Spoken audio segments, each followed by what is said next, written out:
right, you want news, you want updates on all of the primaries. Polls now closing in Florida. We've got Wyoming, we've got Alaska, we've got all kinds of stuff for you this evening. Let's get right into it. No more messing around. Florida is one of those lightning fast, quick states. So we're going to dive into some of these results as they start coming in. There are some panhandle places as those take a little bit longer to hop in. We've already got 11.2% of the votes in for Republicans on the gubernatorial. Now, I'm using the NBC News tracker here just because at this moment, that's what's live updating right in front of me. Normally, we would use the decision desk. Little couple of refresh issues earlier, and I'd rather get you the real stuff. Shocker already. Byron Donalds, the expected Republican to win, is shooting ahead with already 50% of the vote. That's at 88,500 votes, followed by Jay Collins at 47, Paul Renner at 16, and James Fishback, the loopy looper, at 12,500 votes. People were expecting him to at least come in second to Byron Donalds. After all, I've been hearing from all of the Groypers anywhere and everywhere that he was going to sweep ahead and win because he was America first. At least that's what he called himself. And he had such a great campaign. He waltzed out of the gate and said, you guys know what? Byron Donalds is black. Guys, I'm not joking. That was actually his campaign. Oh, he also didn't actually know how with his campaign to set up his audio. So, excuse me, real quick. These goofballs have no idea what it is that they're actually doing with their campaign audio. He begins his entire video by saying, you guys know what? Byron Donalds is black. And just a weird way to start. Byron Donalds is black, but that doesn't matter. You think I was joking? You thought I was kidding? No, that's really what he starts. And then he's like, but that doesn't matter. I just started my campaign video that way. Because in America, we don't judge you by the color of your skin, but by the content of your character, by your ideas. So what ideas does Byron Donalds have for Florida? Well, he wants to build data centers in every single county. And as governor, I ban them. He says that abortion is a medical procedure. I say it's murder. And he introduced a bill to let criminals steal up to $1,000 of your stuff and get away with it. I say let them rot in prison. Okay, so this again sounds like, okay, well, he's against data centers. Okay, that's a hot issue on the Republican Party, the yeses and the nos. And then he says, and he wants to let people steal your stuff. No. And he's also like really, really, really pro-abortion. And by the way, full disclosure here, I am not friendly, like one-on-one with Byron. I do know Erica Donalds from my time in the education sphere. And I do happen to know that she is aggressively pro-life. So that sounded a little weird. I went looking through some of his stuff and, didn't find a whole lot of pro-abortion things. But still, all of the Groypers, even apparently the guy's own ex-girlfriend came out and said, I'm voting for him. And like all of the Generation Z influencer girly pops, there's like nothing of substance. This is what she posted. I guess vote for my ex-boyfriend. A humiliation ritual on camera. Yeah, I can't see how that didn't get everyone in there. And even Nick Fuentes. I mean, he said, go get out there. All of his election sway. He told everyone to get out and vote for Democrats in the midterms. But he said, go vote for Fishback. And all the Groypers he'd been telling for months that hey, he's going to swing through and he's going to win all of the election in Florida. It's going to be amazing. It's going to be incredible. He was asked, again, by his weird little crew, do you think he's going to win the election? And Nick's like, well, no. Probably. Can we look forward to a total Groyper victory on Tuesday with Fishback? I don't know. Oh, so confident until it actually comes down to the election. Now, those of you with an IQ over 15 and a reading level over the third grade might be aware that some things for quite a long time have suggested that Byron Donalds, the Trump-endorsed candidate who talks normally, who acts normally, who's just a normal dude, who advocates regular policy. In fact, I'll tell you what he advocates for exactly here in a second as these results are rolling in. It just so happens in this point in case that he's been up for a long time, a very long time. Pretty considerable sweep here. The real clear polling averages here have had him up by 30 the entire time. The dude's been up for a while. And I've heard this is finally going to take him out. Oh, it's finally over. He's finally going to get wrecked. No, not at all. Of course, the prediction markets, the betting markets, people know, obviously, Byron Donalds is likely to walk away with a victory here. Now, what does Byron Donalds actually believe? It's a good question. Something that you should ask before any kind of a primary vote is cast, because again, Florida, one of the big three this evening. It appears so far that he's just, that stuff that Ron DeSantis has been doing as governor. What if we just did more of that? Here you go. Pitch is very simple. We are the best state in America. It is not close. Okay, so as a Hoosier, this makes me very upset because there are several things like the no sales tax, or no, not the no sales tax, the no income tax that I really wish I had a piece of here in the great Hoosier state. Also, I like how Florida doesn't charge their people out the wazoo for gas taxes normally.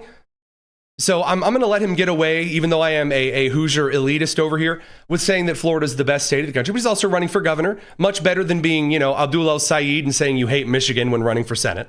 And what we need for our next governor is somebody who's worked in the private sector. I have 17 years of finance experience, banking, insurance, financial services. Okay, so he says I'm qualified. Coupled with 6 years in the Florida House. I know how the laws work. 6 years in the U.S. House, and 4 years in the State House. And so it's about protecting the Florida dream, building on the great success of Governor Ron DeSantis, but also dealing with the affordability issues that face every Floridian. And here's where I think there's room to grow and to move and to do. All right. I want to use my financial background coupled with my time in the State House to be able to push down insurance costs, make sure we can build housing more efficiently and affordably, and really make sure we protect the Florida dream for everybody in this state. Okay. So it turns out that he's just talking like a normal dude. That's it.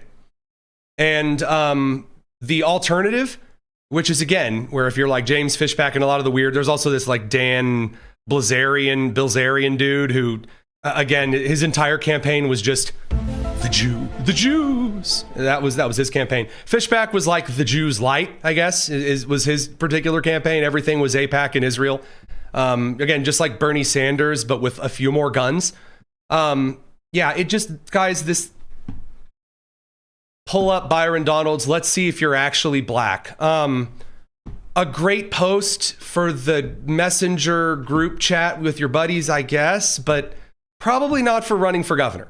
Again, this has been a primary cycle we've seen on both the left and the right where people, by and large, have really pushed back against just weird people.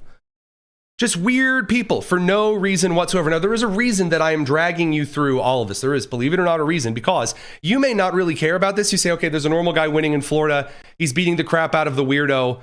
So then why do I care?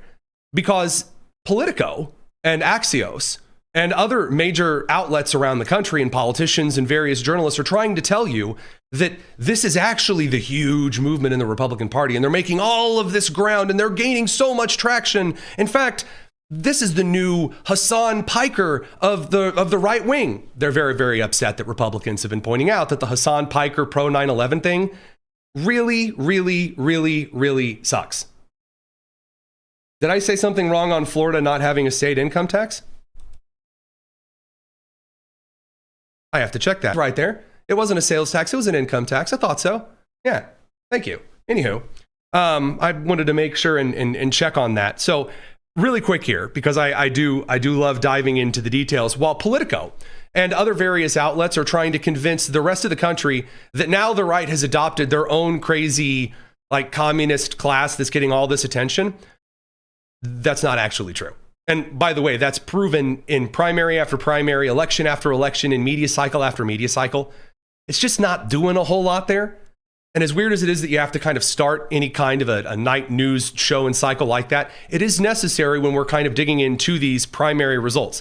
Now, Florida, again, is pretty incredible when it comes to actually getting the results in as of right now. And there are still some polls to close in the Panhandle side of Florida, in the Central Time Zone area. Byron Donalds is up 228,000. Again, that's just about 50% of the vote. To Jay Collins at 118,000, Paul Renner at 40, and then James Fishback at 33,000 votes. Oof, and other comments. That's a rough start for the Groypers. A very rough start for that crew. Now, again, keep that in mind. There were some smear campaigns, some really exciting smear campaigns. For example, like Nick Fuentes aligned, again, fake news outlet. There's a lot of these weird fake news outlets and such online saying that, well, Byron Donalds is actually in a federal sex trafficking investigation. And is that true? No. And again, even the Department of Justice said that's not true, and perhaps stop being excessively stupid. Radio crew, we're going to send you over to the commercial break. It's the Tony Kinnett Cast. We're going to continue on the live stream.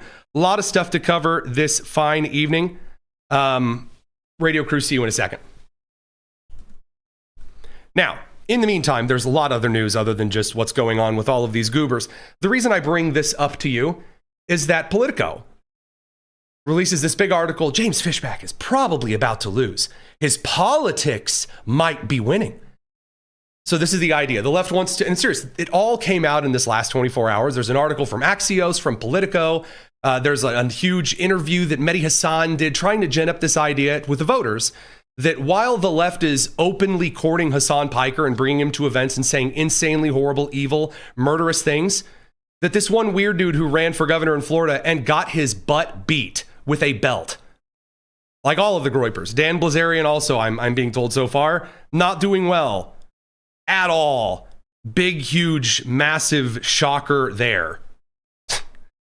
The reason the left really wants you to believe that they have any kind of momentum is so that they can, if you bring up Hassan Piker and you bring up all of the awful, evil stuff that's going on with the Democrat push right now with anything else, and they want to say, well, Republicans are just as bad.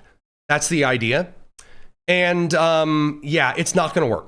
How do I know it's not going to work? Because when the Graham Plattner drama was breaking about being, an alleged rapist, et cetera, ad nauseum, the response by voters was, we don't really care. The Democrats are saying, but Donald Trump is bad. Voters don't care. And so this push by the left, by the way, their entire citation here is that there's a University of North Florida poll where a couple of youths in college said they like James Fishback. That's kind of it. I mean, just, okay. The really heavy-handed media push to try to avoid how awful the left side of the aisle has become by cherry-picking the weirdest of the weird. Again, you see this with Mehdi Hasan too. He says, well, actually, Donald Trump is just like, the right is turning into a party of Nazis, which they've never said this before. Here's Mehdi Hasan. Dream, right? Donald Trump hosted Nick Fuentes for dinner at his house. Yes. Now, as a reminder, Mehdi Hasan right now is an open apologist for every Islamic terrorist action in the Western Hemisphere and beyond. If you even breathe a word of negativity about Abdul El-Sayed or Zoran Mamdani, he'll call you an Islamophobe who wants to murder children or something. I'm trying to keep track of all these weird conspiracy theories. No previous Republican president would ever dare to have done that. Buchanan was a speechwriter for Nixon. Indeed. And Nixon is probably the other person who was anti-Semitic very clearly if you listen to the tapes. Yeah. Okay, so the argument he says is Donald Trump once had dinner with Nick Fuentes. But in public, I don't think would have hosted a Holocaust denier at his home for dinner. So my point. So as a reminder to everyone, we did this whole thing in 2024. There's going to be a couple of these tonight where they're trying to do this 2024 routine. And the reason is because the insiders are panicking. I'm not joking. Like the insiders, the DNC staffers, both current and past, are in a state of panic for the Democrats. I'm serious. You look at all the national polling and kind of the smug media attitude. The reason they're bringing up 2024 election season stuff is because they are getting desperate.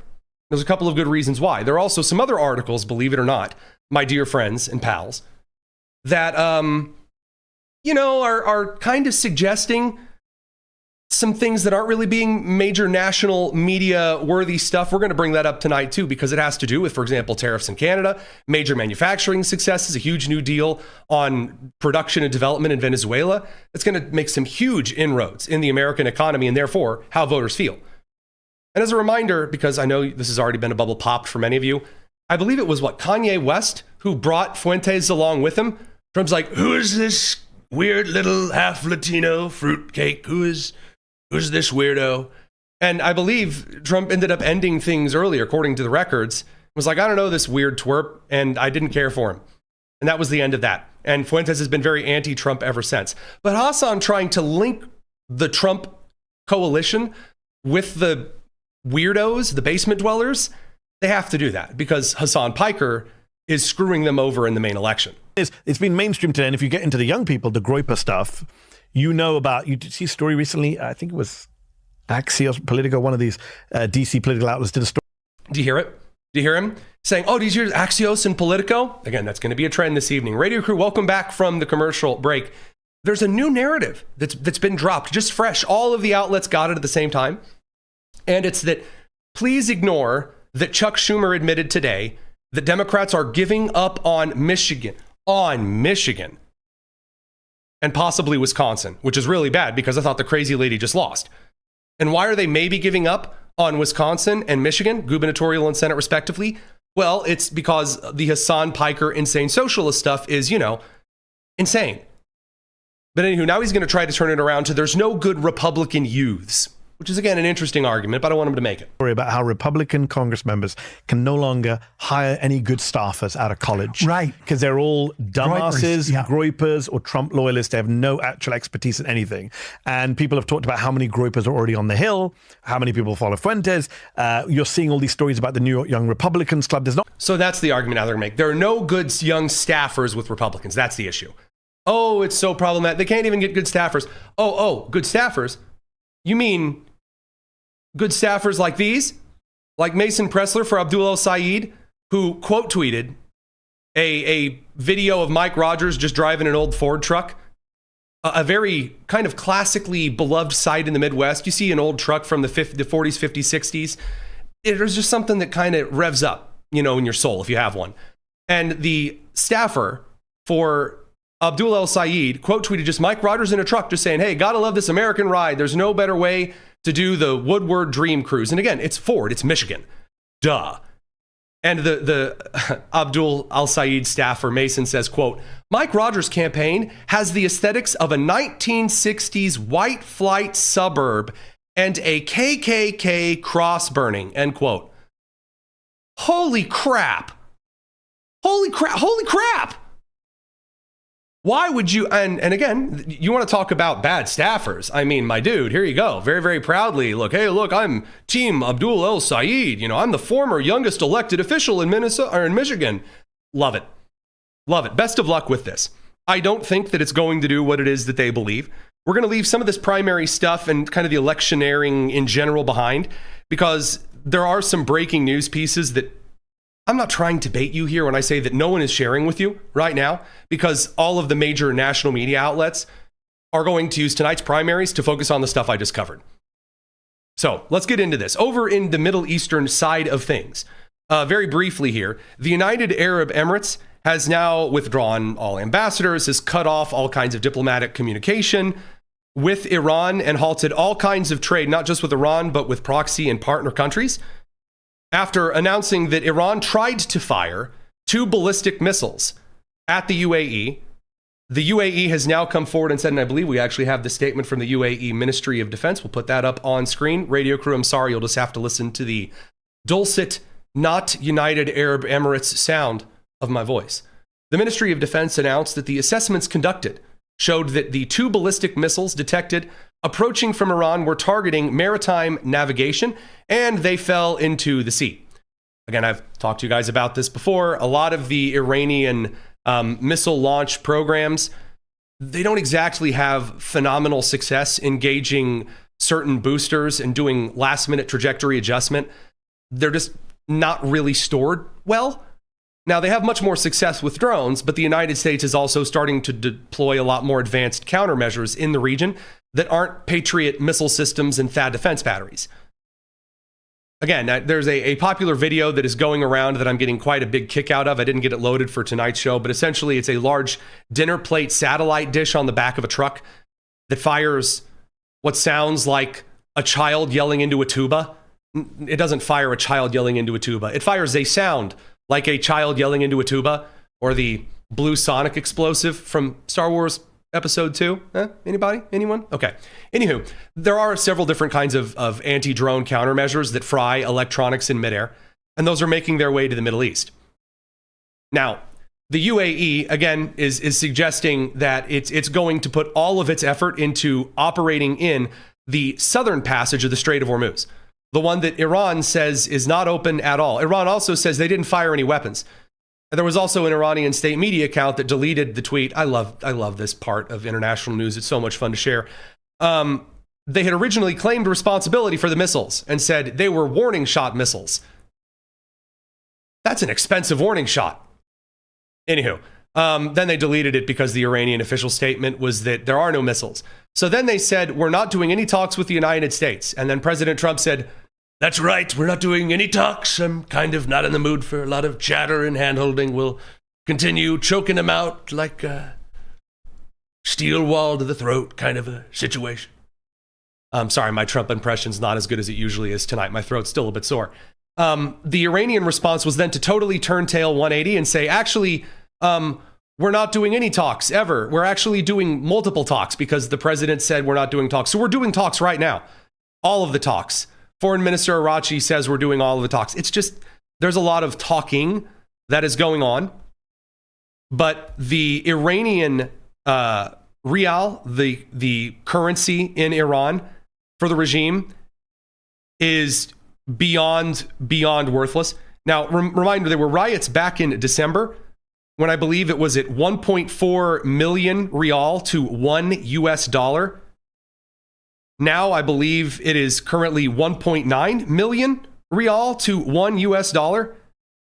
So the Iranian economy the regime economy is having a rough one. Now, still moving forward, foreign ministry suspending trade and commercial exchanges, financial transactions with Iran probably has more to do with kind of the long-term shifting away than just immediate access. This just gave them the opportunity. Turkey is currently busy arguing with Israel over Israel firing missiles into Syria that the United States apparently did not approve. And this was at a potential base site for Turkey to be operating in Syria. This is still a developing story, and there are just a lot of people in the Middle East who are just mad. Oh, there's a big surprise. I know, I too am just absolutely shocked. Oh, the horror. So, anywho. In the meantime, there are a couple of bigger national news stories that you haven't really been talking about. First of all, the President of the United States is openly weighing whether to grant Canada a complete tariff reprieve, which is strange because in the original article, again, also by Politico, but not pushed to the front of every page on the wide internet, at least yet, currently a deal to avoid 50% duties on some Canadian goods. It's on Trump's desk, and Ottawa and Washington are working towards a broader trade agreement. So as we get closer to the midterms, the president kind of weighing the option to lower a bunch of automotive tariffs, increase a lot of the manufacturing trade opportunities again from the United States to Canada, would strangely jumpstart a lot of the U.S. economy in the northern Midwest and in the Northeast. The Great Plains, kind of more of an agricultural base, that's also currently under discussion, although the United States is currently dealing with, again, working on restoring the population for, for example, U.S. cattle and grazing. We're in process of getting some information from the U.S. Department of Agriculture, that coming from Secretary Brooke Rollins' office. As soon as we have any more information on that, we'll let you know. We are trying to dig to the bottom of what's being done there in that sector. But regarding the U.S. Department of Energy, and regarding U.S. automotive and manufacturing, the President of the United States kind of tossing aside the Peter Navarro and Trump in the middle of the wildfire tariff arguments with Canada right before the election. As hilarious as it sounds, yeah, that's really going to benefit the generic congressional ballot for Republicans. That's not really something the Democrats want happening right now. And that's not according to me. That's according to an actual member of the DNC. They're really worried the U.S. is going to patch things up with Canada right before the election, which is really funny. Why is that really funny? This is the kind of Democrat thing that we constantly make fun of in presidential election cycles. Like when Biden changed a bunch of stuff in the last 2 months. Well, Biden, air quotes there. The auto pen changed a bunch of stuff right before the election to try to magically fix the economy before Trump took office. Only this is like things that Trump has been holding the lever on and then just immediately reversing, probably at the prompting of Treasury Secretary Scott Bessent, right before the election. That's a capital LOL there for me. Radio crew, we got to send you over to the commercial break. There is even more. That's right. It's the Tony Kinnett Cast here on the Daily Signal. That's right. Other big story. A former Fauci aide has now pled guilty to dodging federal public records laws. Wow. David Moren's former boss, Anthony Fauci, he said he didn't participate in a scheme to hide emails about a controversial researcher's funding.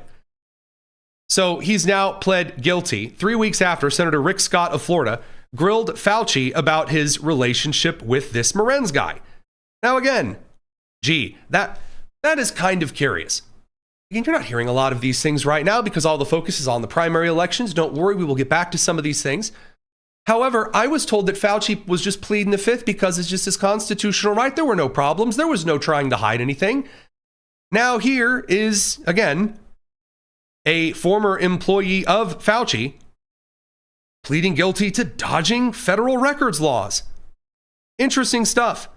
Morenz, age 78, had boasted in a 2021 email released by the House panel. Oh, I was told this was all just kind of a show trial, that it was all just a bunch of theater. Oh, so wait a minute. One of the House panel releases on Morenz in this 2021 email that he knew how to make emails disappeared after I am FOIA'd. FOIA, F-O-I-A, the Freedom of Information Act, something that I've used quite a bit back in my education journalism days. The idea you send in a list of things that you want the federal government to pull based on certain keywords, phrases, individuals, and timeframes. And then they go through, and hopefully if you're not using Microsoft Outlook, something that we all can hope and pray for, that then you can actually get those emails or those communications or those files back, and you get access, transparent access, to the organization you're paying for, that being the federal or state government. Now, the fun part is that this Morenz guy was the dude who, we covered this on the show over the last couple of weeks, he would change the subject in the email. So remember Pizzagate back in the Hillary Clinton era? The idea that there was a kind of a code term that anytime you were going to talk about this crime, you would substitute in the word pizza, that kind of an idea. This is the same thing, but all of the substantive evidence we have right here involves the COVID situation. So that kind of access during the Trump administration, pivoting into the Biden administration, people started asking questions more intensely about how the federal government was handling the mRNA injections and federal regulation, and saying that, well, if you're out protesting for George Floyd, it's totally fine, you won't get sick, but if you're going to church, you're all going to die, and it's very illegal, that kind of a thing. He would hide and obscure those kinds of things, and there was question as to whether or not he did so at Fauci's direction. So sentencing has been set for November 12th. 5 years in prison as the max on this first case. However, it's likely that he ends up paying a $250,000 fine and probably coughs up some information kind of up the chain to lessen the prison sentence on that one. Additionally, U.S. oil producers are set to sign pretty serious production deals with Venezuela, which would not do what it is that you might think in lowering the cost and the expense of gasoline in the United States, but it would substantially lower road maintenance costs, because Venezuelan oil is one of the kinds of crude that is most used in heavy industrial manufacturing, again, in the production of certain kinds of lubricants. It's not the kind that's going to be used likely to create certain kinds of phosphates and fertilizers, but it is going to be able to be created into certain kinds of, again, road maintenance and manufacturing that allows the industrial sector of the United States to leap forward. Those are three pretty significant things, because each of those, regarding Venezuela, regarding tariffs in Canada, and the Fauci aid, are a significant impact to the Trump administration delivering on some promises regarding the Department of Justice. I know, I'm shocked on that too. Number two, we're actually seeing the Trump administration radio crew, welcome back from the commercial break, by the way, doing some things to alleviate some economic strain. On Canada, yeah, that's Trump acting again, the Peter Navarro to Scott Bessent pendulum swinging back and forth, and Trump's obvious his own love with tariffs. That's something that if Trump just says, nah, not right before the midterms, that's going to help the economy considerably. And then finally, last but not leastly, actually getting oil flowing out of Venezuela and U.S. industries building some new property and moving some things forward. That's kind of substantive. Oh yeah, there's one other thing. New Jersey Governor Mickey Sherrill, yeah, she said uncle. She said uncle. New Jersey's Governor Mickey Sherrill has now announced, yeah, she's going to cooperate with the Department of Homeland Security over these illegal immigrants that were somehow allowed to vote in the New Jersey elections in 2023 and 24 before Mickey Sherrill's time, due to a voting machine software error, so says Mickey Sherrill. And the federal government said, gee, that's really strange. You should let us take a look at that, because American trust in, the election system is kind of low. She said no and threw up the lawsuit hands. Now it looks like that is being walked back just a little bit. So there are some pretty significant things that are going on right here and right now in the country. Now, what is the media focusing on instead? It hurts me so much. It hurts me. Democrats have entered their thirst trap era. All of those things that I just told you.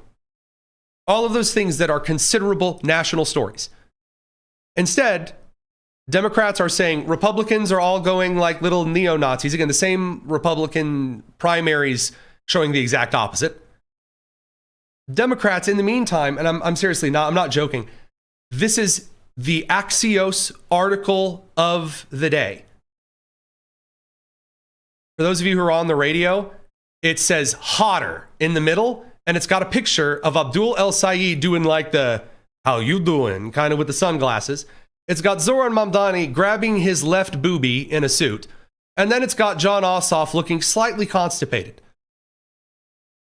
So, yep, this is where we are. Democrats have now entered the we've got hot boys phase of the election. I seem to remember this with Beto O'Rourke. Didn't we do this? Comment seriously. Those of you down in Texas, you definitely would remember this better than I would. Didn't we do this? Didn't we do the Beto O'Rourke and mom jeans is like super hot with the ladies of Texas? Haven't we done this? Now we're doing like brat summer, but like boy brat summer. Ugh, it hurts me. No, seriously, this is the actual Axios article. Democrats seem to be leaning into a specific midterm strategy, especially on socials. Quote, bringing sexy back. End quote. They're bringing sexy back, guys. I just have one question. Are you sure about that? Seriously, just why? Why are we doing that? Why are we doing that? Why make all of the fuss over this particular nonsense? Well, because in this case, Chuck Schumer told the Washington Post that Democrats have no chance of winning in Michigan. That's it. Chuck Schumer told the Washington Post, this is article earlier today, quote, a path to winning back the Senate clearly goes through Michigan, but we have a whole bunch of different paths, end quote. And immediately there was panicking across the entire DNC. Why? Because the Senate minority leader, the titular head of your entire party, should never be saying, we don't really need that state. We don't really need it. We covered this yesterday. Abdul El-Sayed is burning. And I mean, it's bad. Mike Rogers, in his Ford that Abdul staffer thinks is a KKK cross-burning callback, again, driving a classic Ford in Michigan. Oh my goodness. Now they're like, oh crap, we got to panic. So that means they either have to pick up North Carolina or they have to flip Alaska. We're going to talk about that later this evening as well. Alaska's polls don't close for a while. But that primary is getting spicy because everyone in the state who has the name Dan Sullivan ran for the position, which is weird. Again, we're going to get to that in a little bit. They have to pivot to somebody to give them some hope. In this case, it's the Obama 2008 hope poster. In this case, Jon Ossoff. Now, Jon Ossoff right now, he is currently, again, he's the incumbent. He is leading his opposition here, Collins, 50% to 43%, according to the polls. Now, he has been losing some of his edge in the polling. But again, Chuck Schumer just said we don't need Michigan, so we got to pivot to something really quickly. And this means that all of the Democrat accounts, all of the various media, the different politicians around have been suggesting that he is Obama. He is the reincarnation. He's white Obama. It's very, very exciting. It's just kind of weird. So you have the influencer-y kids for the left. If we nominate Ossoff in 2028, we win by a landslide. Again, I heard this about Beto. You did too. The White House spokesperson, David Engel, did call Jon Ossoff a, quote, cringeworthy feminine theater kid cosplaying as Barack Obama. And now we get into the controversy. Yeah, a little bit of controversy, a little bit of fun. And yeah, I don't know. I'd say it's a little bit of fun. So what did Jon Ossoff do when he's feeling the excitement? Look, you get up on stage, you get on the show. Let's say that I get on a roll. Very terrifying prospect, I'm sure. And you really get to feeling it. The comments, by the way, the comments are, really saying, yeah, Tony, you're doing a super good job. It gets really easy to say something stupid. Yeah. It's really, really easy. And you can get out there, you can really get to, feeling your oats. That's why as a politician or public speaker, it's really, really good to kind of have just a bit of circumspection, a little bit of tact, a little bit of hesitance. And instead of going out there and saying stupid stuff when you get excited, instead, you don't say stupid stuff. I know, crazy idea. Jon Ossoff gets out there and suggests that whenever he sees an aide, like an aide, an executive assistant, a young woman working for a man, he assumes that the man is sleeping with her. In this case, he suggests that the president of the United States is sleeping with an aide, Natalie, which I'd never really heard of before, necessarily, this particular aide. I had to be reminded, I guess, kind of. I didn't know her by name. Jon Ossoff getting excited at the rally. Again, this is the new Obama. This is their plan after Michigan is kind of in the trash can. And while the sailors on the Lincoln fight his war, while he fruitlessly drains our munitions and oil reserves, the president sleeps through his meetings. Okay, so he's starting off with some of the classic lines. He's saying the Iran war he doesn't like, it's going very badly. He's using the Abraham Lincoln story. We talked about that a little bit yesterday. This is also, we're trying very hard to gin this up. Jake Tapper, for example, he's pivoting very, very hard after being made fun of for the Secret Service protecting the president. And then Tapper said that was unacceptable. Tapper's trying to suggest that like the Abraham Lincoln is on fire and everyone is simultaneously dying over there, which sounds like exaggerating it a bit much. But anywho, Ossoff's kind of leaning in on that. And he's saying, in the meantime, Trump is falling asleep at meetings. Okay, not the strongest line, but it's a line. What are you going to do to screw it all up? He golfs and trades stocks. He golfs and trades stocks. Okay. See, he doesn't want to do the job. He wants to build his ballroom and travel with Natalie on their apparently defenseless flying palace gifted by the Emir of Qatar. So the crowd immediately starts cheering, going, "Oh my God, oh my goodness, oh, see God." So he implies that the president is sleeping with his aide. And then like right afterward, again, some people say this stuff isn't coordinated. It's so hilarious. Immediately, the Kamala Harris X account that rebranded itself like 13 times because everyone made fun of it. At first, it was the like Democrat 6-7 account. And then everyone said that was really embarrassing and it hurt me and my soul. And so then they just changed it to headquarters.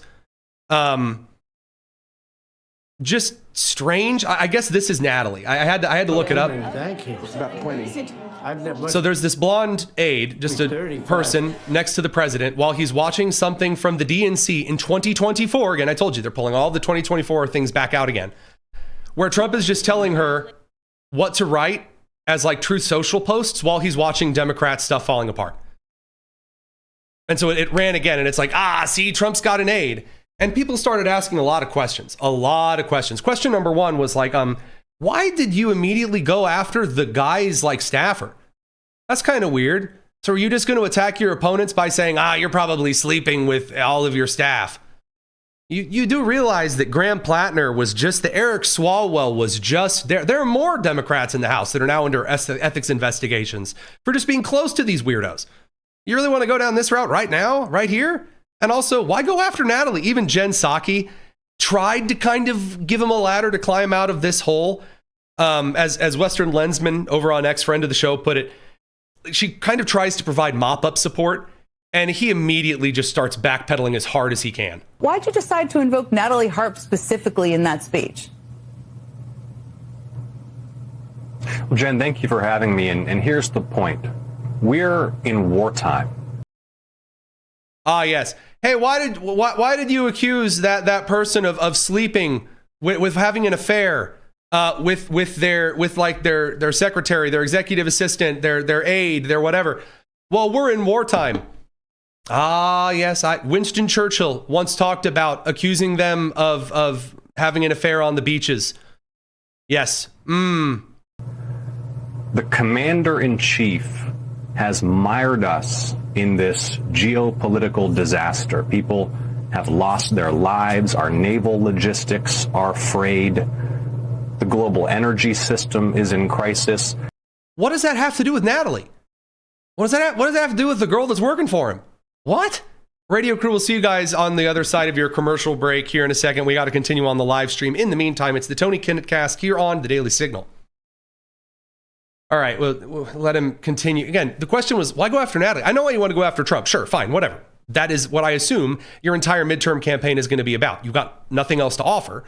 And he retreats into this bubble of West Wing aides who are his security blanket to make him feel good about himself. Yeah, I don't think so. So why do I bring this up to you? Because these are the moments when all of the national attention comes on some of these candidates, the cracks start to show. NBC, Meet the Press, Rob Bluey, president of the Daily Signal, was asked about this. It is kind of bizarre when even kind of the neutral guy, so obviously Rob Bluey, he's conservative, but even when the neutral guy on the NBC Meet the Press panel is like, yeah, from Ossoff, this was really, really, really weird. And Georgia is a state that doesn't like that crap. Here you go.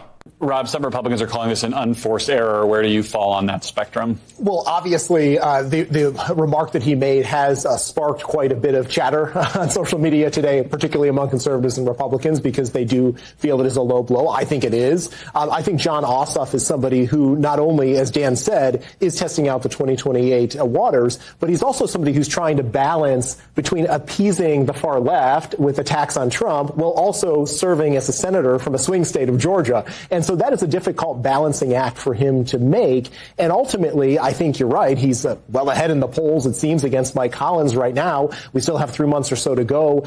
Will Mike Collins be able to mount any sort of a comeback, as Ossoff focuses more on national issues? That's a big question to be seen. Now, that's the question that I wanted to focus on. So did Collins actually come out? I was looking. I was kind of keeping an eye out for things. And wouldn't you know it, producer Jen, she found Mike Collins' response.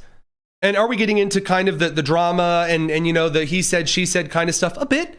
But if Collins can deliver a really strong, like kind of a really casual, I'm the adult in the room, Ossoff, he wants to be a little pretty boy that wants to run for higher office.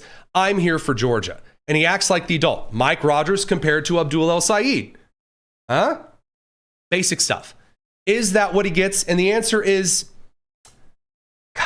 I wish Collins had done better here. Here you go.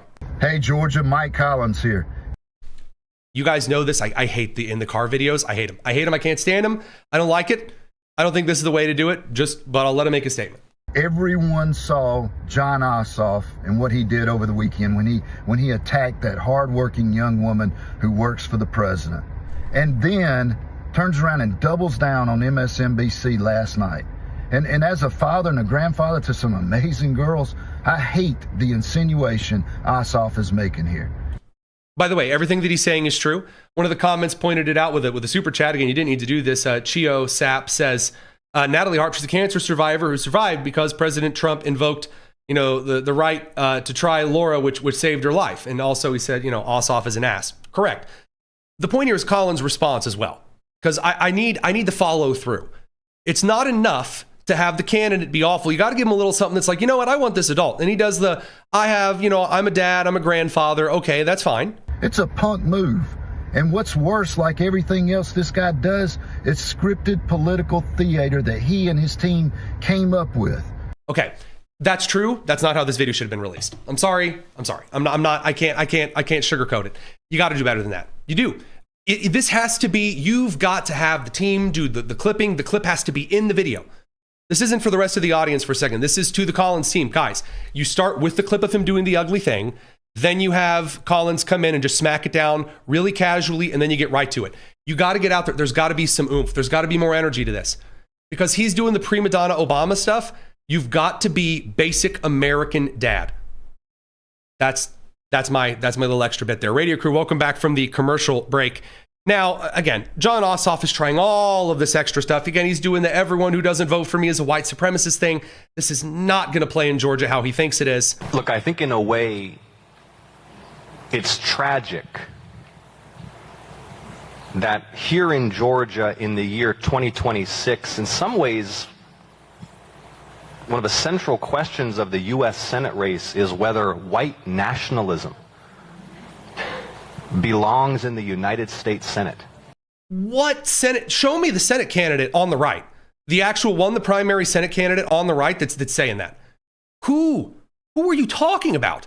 I went and looked. I certainly know that Collins didn't say anything like that. I looked for it. I'm not seeing any of that from Mike Rogers. I'm not seeing any of that from Susan Collins. Not seeing that from Ken Paxton.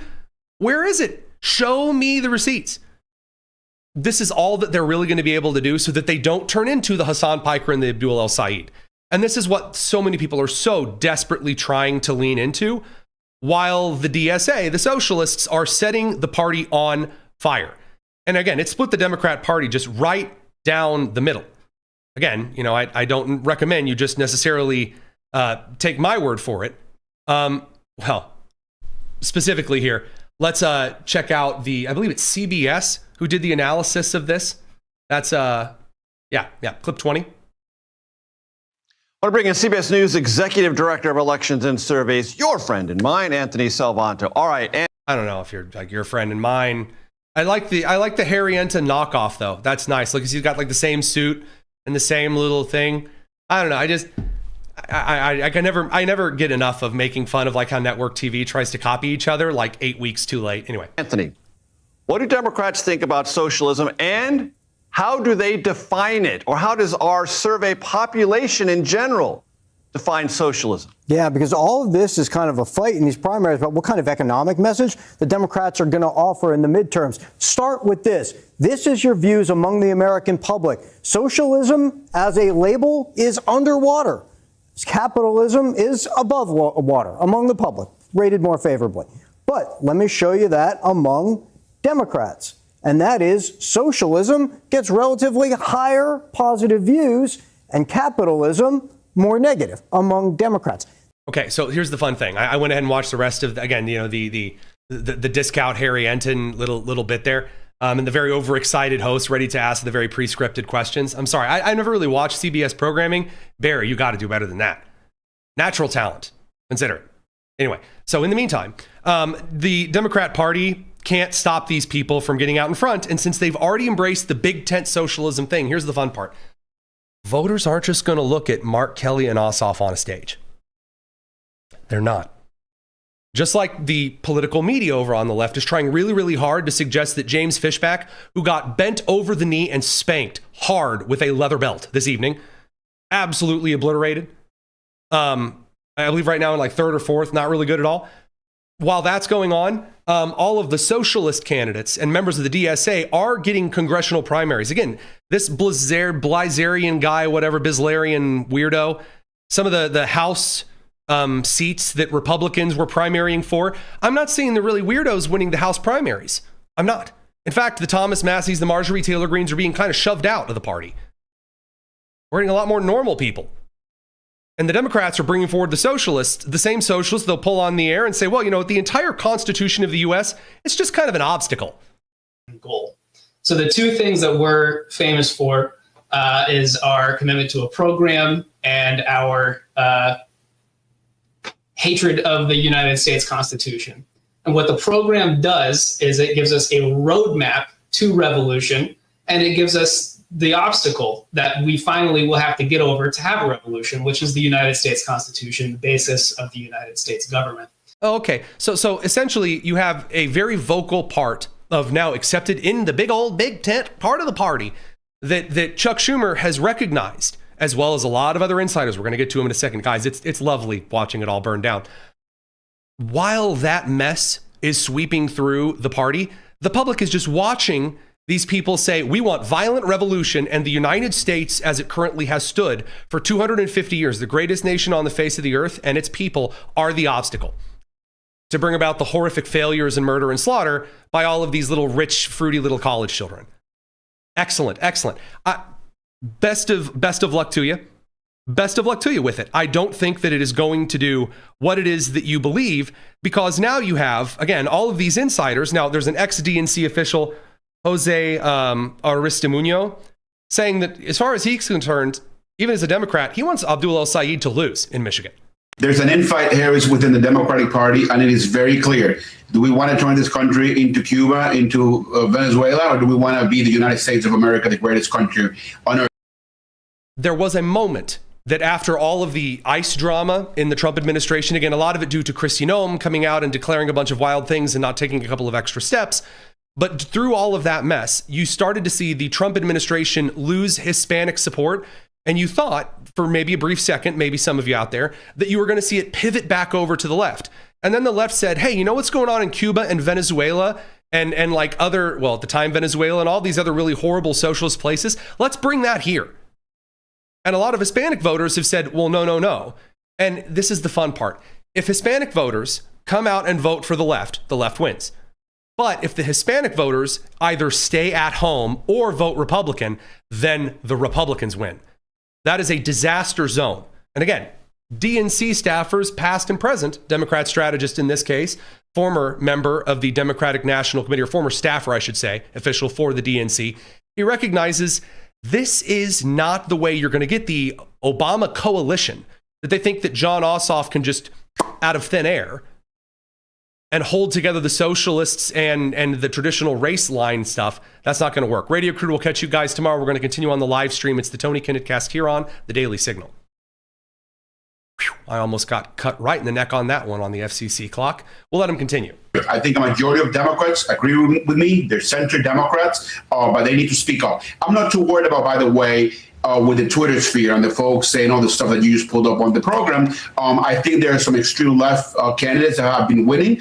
I think they're going to lose in the primaries. I think center Democrats need to continue to stand up the way that we did in New Jersey, Virginia, and here in Miami.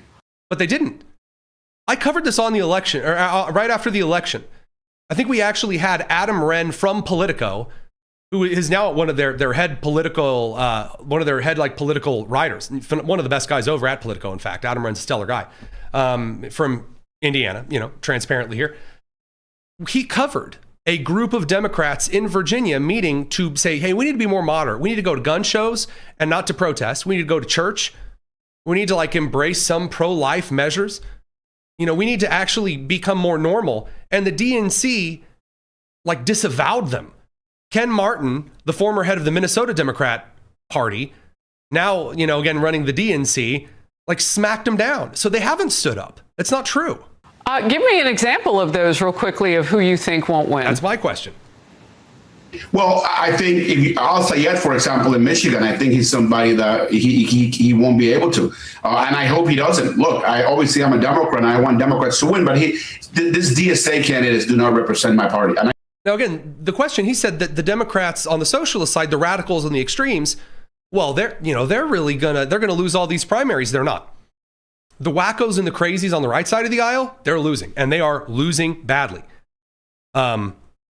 Specifically, again, right now, Byron Donalds, 49.16% in Florida. That's 668,000 votes, followed by Jay Collins at 24.7%, 335,000.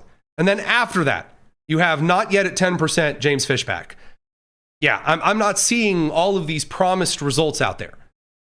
I'm not seeing it. Instead, what appears to be happening is you have all of the wackadoodle kind of crazy folks being kicked aside on the right, and then on the left, James Carville says it, I think, pretty well. I hope this is censored.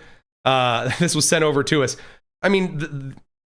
Again, when your own side is pointing out that you have a pack of fools running the show, it's not good.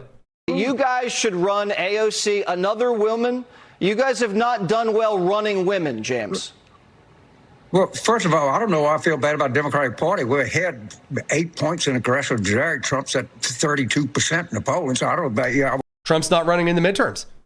Again, as Carville said that before as well, that the age of just running against the president doesn't quite pull as well as it used to. But he says, hey, Democrats are up 8 in the actual congressional generic. We'll check that in a second. Well, I'm worried about the Democrats right now. I'm not. We're going to win the House. You're not worried about the communists taking over the party? No, they're a bunch of silly people. Those people you had on there, those DSA people, they're a pack of fools. No one pays attention to them. Okay, so I'm kind of tutting it aside. I don't think so, man. Now, according to the Morning Consult, it's a +4 advantage. It's 46-42, owing a lot more to Republicans losing a bit of support rather than the Democrats gaining any kind of support. Echelon Insights and Reuters have Democrats up at +5. That's a rough place to be at this point in the midterm. It's a rough place to be. You shouldn't be within 4 to 5 points on the generic congressional ballot heading into a major midterm election. Now, that finally brings us in just a smidgen to a pretty heavy story. We talk about kind of the socialist aims on Medicare for all, and Pramila Jayapal suggesting that, we could save more than $1 trillion in national health spending and 114,000 lives every year, which is not even remotely true. It would triple the national budget annually. And even if you taxed all of the billionaires at 100%, couldn't even run the current federal government for a total of 127 days of federal spending at today's level, not even talking about Medicare for all. So we'll have to cover some of that nonsense later. I do want to cover some of the other election nonsense because there's a little bit more on the election side of things tonight. Again, primary night hitting Florida, Wyoming, Alaska.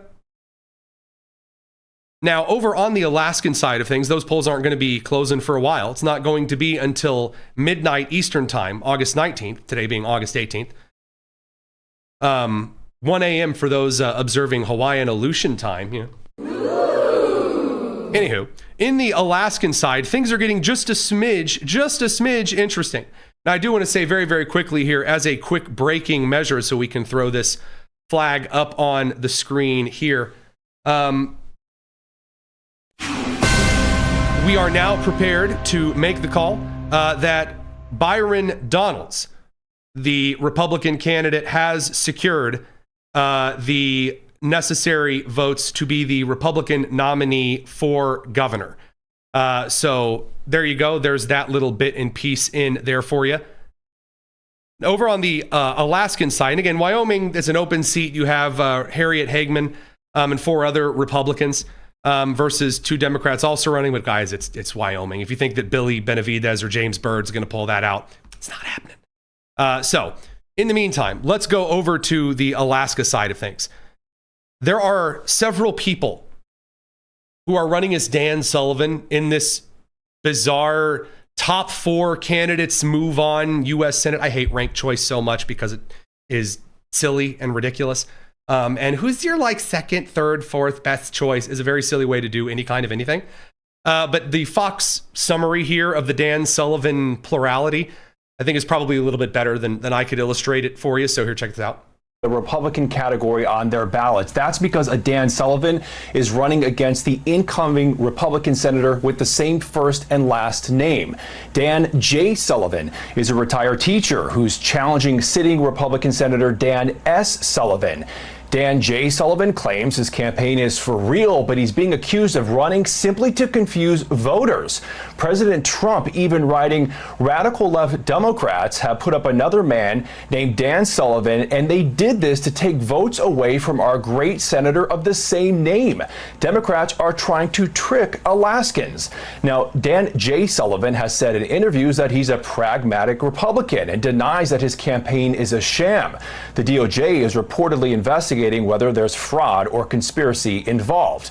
Now, on the Democratic side, former House Representative Mary Petola is now running for Senate in Alaska, and she's making headlines for saying no to the endorsement of Kamala Harris.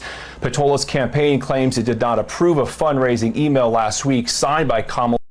All right, so just silly stuff going on over in Alaska. Again, ranked choice voting is very dumb. And I also think that if we're going to do this and you have multiple candidates, I don't know, there's got to be some other way to identify the person. Pictures, a reminder of who it is, a little quick summary paragraph. Don't let the, people writing the ballot measures from Virginia be the one to put that information down. Gee whiz. What a wonderful, fun mess. Over on the South Carolinian side, which again is not the election for this evening, but something of note. Darlene Graham, the sister of the late Senator Lindsey Graham. I meant to play this yesterday. I didn't get a chance to. She's gone in much harder on getting rid of the filibuster and going for the Save America Act. It's a smart approach. It's a very, very smart approach. She's being a lot harder on, getting the filibuster knocked out of the way and getting some of the president's agenda through. That's going to pull, I would argue, a lot heavier of a kind of a list of support for the upcoming primary and the runoff. And it's a smart move. I think we have that particular clip. I might have to hunt that one down here in a couple of minutes because there appear to be a couple of Darlene Graham clips that I have here. So we might have to kind of come back to that one here in just a little bit. In the meantime, let's take just a quick second, just a very, very quick second here and make some other announcements.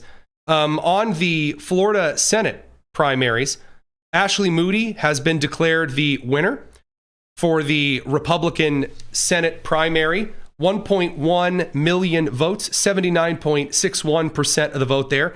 Chris Gleason got 13.5%, and then Ernest Rivera at 4.9%. And then on the Democrat side, Angie Nixon has pulled ahead of that weird Alex Vindman dude, the guy who's like, oh, I'm a Mr. Military Man, and then he would get out in front and say a bunch of stuff that he'd have to like retract, that weirdo. Alex Vindman has lost. So Decision Desk is now also calling the Senate Democrat primary in Florida for Angie Nixon. 626,000, 55.2% of the vote, to 44.7% of the vote. So back to some of that Darlene Graham stuff. Just again, some of the motion of how this is going. She did secure a pretty significant kind of a pro-life endorsement. Marjorie Dannenfelser, like the Susan B. Anthony style pro-life advocates. That's a big endorsement in South Carolina. Pretty good, I would make the argument for in the case of Darlene. Here you go. Hello, I'm Marjorie Dannenfelser, president of Susan B. Anthony Pro-Life America. I used to know Senator Darlene Graham through her brother, the great Senate pro-life champion, and my good friend, Senator Lindsey Graham. But now I've gotten to know her directly for who she is. Her pro-life values are passionate and deeply rooted in principle. She's committed to justice and mercy for unborn children and justice and mercy for their moms. She believes our nation must be one that lives up to the promises of our founding documents. In South Carolina, a kind of Christian-centric pro-life endorsement like this one, that's going to carry some significant weight still on the primary side. It's a pretty heavy-hander to come out and kind of lay that forward. We're going to have to see again, when you have those kinds of primary elections that go one way or the other. I don't quite see yet the data that's suggesting that people are going to come out to this particular election to vote against a person, though. So still, the goal for any primary election, any runoff that's left, whether it be New Hampshire's primary still to come, or whether it be the runoff elections kind of finishing up to pick that primary candidate, it's all going to be who can get people out to the polls. It's who can actually inspire people to go and do some things. And in South Carolina, actually having someone that can carry forward, again, certain Republican aims, for example, like trying to get rid of the filibuster, and here we do have that clip, that's going to be one that carries pretty well. If Democrats use the filibuster to block that legislation, would you preserve the Senate filibuster and allow the bill to fail, or would you change the rules to get it passed? I think I just answered that question. I'm willing to get rid of the filibuster because I know the Democrats are going to do it anyway. So if it helps us get the Save America Act passed, then I think we need to go ahead and do it. I was actually one of the ones that voted to stay in session instead of taking recess. By the way, I don't know if this is just because she hasn't been on the Hill too long, but answering the question and then reiterating the question and then said, by the way, I know that everyone's focused on the Senate recess. That's a waste of time. I voted to stay. Get the Save America Act passed, but I was kind of overruled by the other ones. Wow. Good Lord. I'm answering the question. Man, we're not supposed to do that. You're supposed to say, well, as the great people of South Carolina know, of course, I'm willing to do whatever they ask of me, no matter what that may be, heretofore, therefore. And you have to be Jon Ossoff answering a question from Jen Psaki. You know what I'm talking about? You're not supposed to just answer the question. What are you doing? Man, the populace on the Republican side of the Senate. But bizarre stuff. Bizarre stuff indeed. Strange things are happening. Before we go over to I'm seeing a lot of people ask if Debbie Wasserman Schultz lost. No, Democrat Debbie Wasserman Schultz, captain of the ramen noodle hair and really creepy weird lady variety. She has now taken the primary district for the Democrat House primary for Florida's 20th. a plurality black district. So for those of you who don't know the story, Captain Rahman, very, very, very grating and annoying. Again, think vice president of your HOA, or the lady at the parent-teacher conferences who like no one likes. You know, I'm talking about school board meetings, that one. You know what I mean? That one. Anyway, so she ran and for Florida's 20th as the Democrat. And it just so happens that she got flagged and, you know, attacked by her own party for being a white woman taking a black Democrat's seat. And she won the primary anyway. So I enjoy it. By the way, that decision desk call was made back at 7:03 p.m. So I don't know. Guys, I'm having a fun time. I'm having a good time. Briefly, before we move on here, I want to thank today's sponsor, Augusta Precious Metals. If you're interested in learning more about wealth protection, the role physical gold and silver can play in long-term retirement strategy, Augusta is a great educational resource. That's one of the reasons why they're my sponsor. They're not like trying to say, if you order today, you'll get 6 gold-wrapped coins that we're going to send to your house with President Donald Trump's face on it, and it's totally risk-free. They're like, hey, you want some educational resources? Here you go. Yeah, Augusta Precious Metals, experienced education team, offers personalized one-on-one education web conferences where they'll explain how physical gold and silver, my personal favorite, and how those things work, how gold IRA works. They answer your questions so that you can better help understand your options. Yeah, that's it. So if you're here listening to the show, TonyTrustsGold.com or text Tony, Tony, to 35052. Yeah. Augusta Precious Metals to get the free guide. There you go. It's good stuff. Now, on to, before we finish the show, just a little bit of the old mail time. Mail time. Mail time. On the Tony Kinnett Cast. All right, let's do just a smidgen because you know some of the questions have been piling up. For mail time, by the way, there's a link in the description to our Discord. That's where you can throw a lot of questions. So you don't have to rely on super chats getting my attention and spend money, although we're very grateful for those who do that. You know, you can just throw them into a little mail time channel that we have rigged up just for you so that I can read through some of these mail time questions. And again, mail time segment, it's nothing special. It's nothing incredible. It's just a way for, you know, me to answer just a couple of questions. You got to have a viewer engagement segment on the show. That's what these kind of things are for. So one of the questions, any thoughts on this PBS NewsHour headline from back on August 4th? Paid early access to Trump's posts raises like insider trading questions. And apparently there are a couple of people who can access President Trump's posts by like 30 seconds to a minute second earlier by using an API to like call things automatically, like as a subscription service kind of a thing. Do I think that's insider trading? No, it's 30 seconds. If you can make stock trades, if you can understand it and then make the trade in 30 seconds, dude, you need an award. Like Guinness needs to be at your house tomorrow. And I mean both the beer company and the Book of World Record Service. Like that's awesome. I'm not even mad at that point. You can make those kind of lightning quick trades in 30 seconds. Please manage my finances. So that would be number one. Number two, do I have some issues though with like the Trump family and some of the financial stuff regarding crypto? Yeah. I have a very personal opinion, which is that I absolutely hate gerontocracies. And it's not a gerontocracy. What's the term for like dynasties, fathers and sons in election? I hate that. I don't think that Donald Trump's kids, now that the election was like finished in 2024, I don't really think they should be anywhere close to the actual administration. I just don't. Whether it's Jared Kushner and his investments or Donald Trump and his desire to trade crypto, I don't like it. I just don't. I'm not going to defend that. I think it's a waste of time, and I think it's just a useless error. Now, do I think it's as big and bad as everyone's making it out to be? No. But also, do I think that I don't? I guess I just think it's kind of a waste of time. That's my honest take there. From Michelle, why is Congress not moving on impeaching some of these lower federal court judges? The answer is because you need a pretty sizable majority. And then also getting them in front of Congress and doing the yelling is probably the first step and is more important. You probably have certain committees saying there are more important things right now on the prosecution side. I would settle for some arrests of individuals that we know did some things wrong before we get to the impeachment and removal process.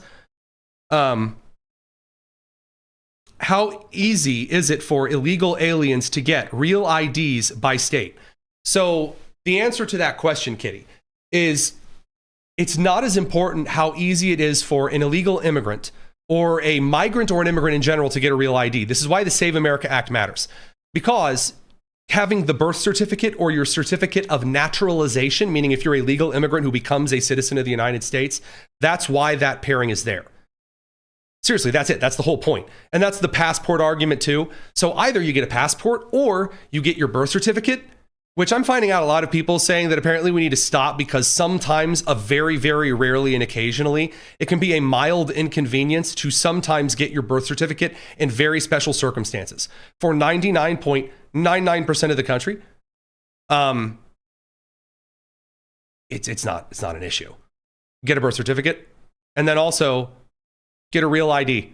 It's very inexpensive for the vast majority of the country. Unless you're in Pennsylvania. Pennsylvania and Washington State are the two exceptions. Pennsylvania, it's like $90 combined for that. And in Washington State, it's like 78, 79. Don't quote me, Daniel, I think. But we're going to be releasing that later this week. I actually just want to walk through all of that because I'm getting really tired of seeing all of the talking points online where people just say all of this. And where are the think tanks? Aren't the think tanks supposed to be releasing graphs and data? What have they been doing? I'm not trying to be rude here. I'm just saying, like, don't think tanks and academic and the AEI. Mike Pence's Advancing American Freedom Organization introduced a freaking burrito index. Where are all the graphs on how expensive it is to get ID and a birth certificate in every state? Are you really going to require the Tony Kinnett Cast? You know what? Hang on a second here. Hold the phone. I know it is over here because producer Daniel, he made it. He sent the graph to me. I know it's in the middle of the show. We don't necessarily have time. Perhaps it's uncouth, as they say, to be actually digging through my files to pull this up. I'm annoyed when other groups are supposed to send you really incredible things. There it is. The cost of the Save America Act. I'm just going to take that and drag that into this beautiful B-roll folder. Drag Slack out of that window. And now, check this out. Hesto presto. Here's how the total cost to obtain needed IDs to vote under the Save America Act. And it's on a gradient scale from a total of $17 in the cheapest states to $92.50 in Pennsylvania. See? Look at that. We'll have that actual full table out for you here. We'll probably do a video over on the Tony Kinnett Cast channel, at Tony Kinnett Cast on YouTube. There you go. See? Is that so hard, think tank? Come on. Claude and Anthropic threw that together. Well, actually, no. What did ChatGPT throw that one together for you, Daniel? One of the AIs did that. Come on. Do the stuff. Make some intern do it. All right. Last but not least, on some of the other mail time questions here. There was another couple that I wanted to get to. I think Jen has them over in the mail time channel. Again, just being very transparent when I'm looking for things. It's not like I'm going to make you guys pretend that I don't search around for things, being as normal as we are here on the TKC. Would people be able to pull? So this is a great question from I Toad Uso. Yesterday, we reported on a lady who had, about a month ago, been approached by one of the independent journalists and had, in her name, reportedly, allegedly, given $150,000 to Act Blue, the Democrat grassroots funding apparatus. And she's kind of living in like a trailer. And so the people are asking, she says she didn't donate that money. So they're like, well, can she get that funding back? If it has actually been taken out of her account, yeah. But if she never had that money in the first place and someone just used her name and then made the donation, well, then no. Well, then it's actually the other person's money. They spent it fraudulently and the federal government gets that money. That's the rule in that case. From James Holben, a very kind $20 super chat yesterday that says, hey, clear out the chat, block the trolls. We have kind of a standard here where I don't mind people disagreeing with me. You guys don't have to be a big fan of mine. You can't spam the chat. So like the whole capital letters spamming things over and over, you can't do that. You can't like be like really overtly like sexually gross and stuff. I don't go for that. And then you can't violate the actual YouTube standards in the live stream chat, which is usually what we air here on the show. We try not to just kind of like block everyone, ban everyone out, because I don't know, sometimes it's really funny watching people disagree on things. It's kind of nice. Occasionally, the chat gets so full and crazy that we switch it to subscribers only mode, which means, hey, you have to subscribe to the Daily Signal in order to, respond on the live stream, like live chat. That's kind of my standard there. We're not perfect, but we try. It is hard with my team right here as it is now, with yours truly, Tony Kinnett, who's kind of like doing the show stuff.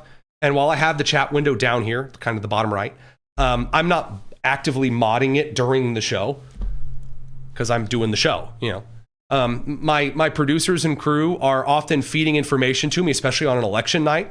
And they are trying to do some moderating, but one person versus like hundreds of people chatting at once, give them a break, y'all. Now, if you'd love to donate some money to the Tony Kinnett Cast explicitly for the purpose of hiring additional moderators to provide excellent content moderation, yeah, I'm up for that. Sure. Reach out to me over at TonyKinnett.com, TonyKinnett.com. There's a contact form, and my friend, I will absolutely take your call. But I'd rather that you donate to flood victims here in Indiana. That's probably a better way to spend that particular money. The last chat that I wanted to mention this evening, why do you not believe there are going to be, one other final chat rule from producer Daniel. I forgot to mention this one. No promoting other products. Don't do that. Like, this is kind of a standard. Promoting other products and also like promoting other live streams on this stream, that's bad taste, homie. Don't be doing that. Now, I know that, like, for example, Dave Rubin, a lot of people who watch Dave Rubin's show also watch us, and they're like, well, Dave Rubin's on a break, so I'm watching TKC until I go back. That's different. That's not what I mean. But if you're like, hey, guys, check out this channel. Don't do that crap. That's spam. Don't be silly. Sorry, that's the last little bit there. Again, I'm always very honest with you guys. That's kind of my take there. Producer Daniel, if you made me forget this last thing. Oh, the most embarrassing thing on a live stream. Oh, yes. Why not just vote straight ticket? Unfortunately, states like Texas got rid of straight ticket voting. I think you should be allowed to do straight ticket voting. If you want to vote for the Republican Party and no one else, that should be your God-given right. That should be a thing you're allowed to do. But I don't like people that do that. And sometimes there's more than one choice and stuff. Okay, well, then your state should define terms and cases for what happens if there is if this many people voted straight Republican and there were, for some reason, 2 Republicans on the general ballot, then they should split the straight ticket votes evenly or whatever. Fine, sure. That's fine.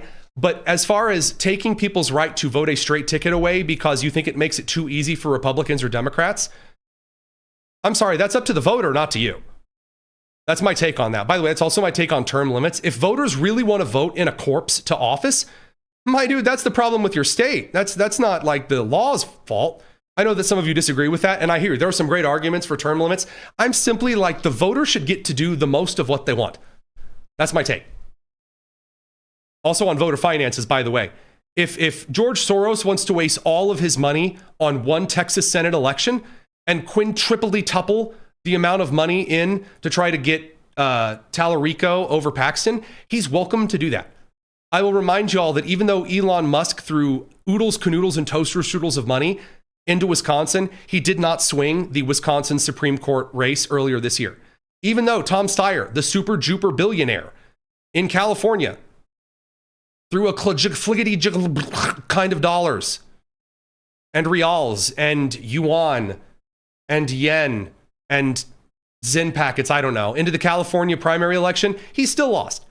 Money enough like alone doesn't buy an election. So that's kind of my take there. I don't know. It's just kind of that's the straight dope. That's kind of my take. So again, I know a lot of you guys like term limits. I hear you. I'm not saying that's dumb. I'm just telling you that's my take on it. I'm not telling you like to all go vote against term limits. Relax. We can disagree on a couple of things here and there, my friends. That's okay. Totally fine. And with that, I bid you an excellent evening. It's Tuesday, August the 18th. This has been the Tony Kinnett Cast here on the Daily Signal, nationally syndicated and first on 93 WIBC. We'll see you tomorrow, 7 p.m., same great time, same great place. And as always, take care. Every state is home to significant historic sites that tell the American story, but not every site is telling that story honestly and fairly. That's why the Heritage Foundation created the Heritage Guide to Historic Sites.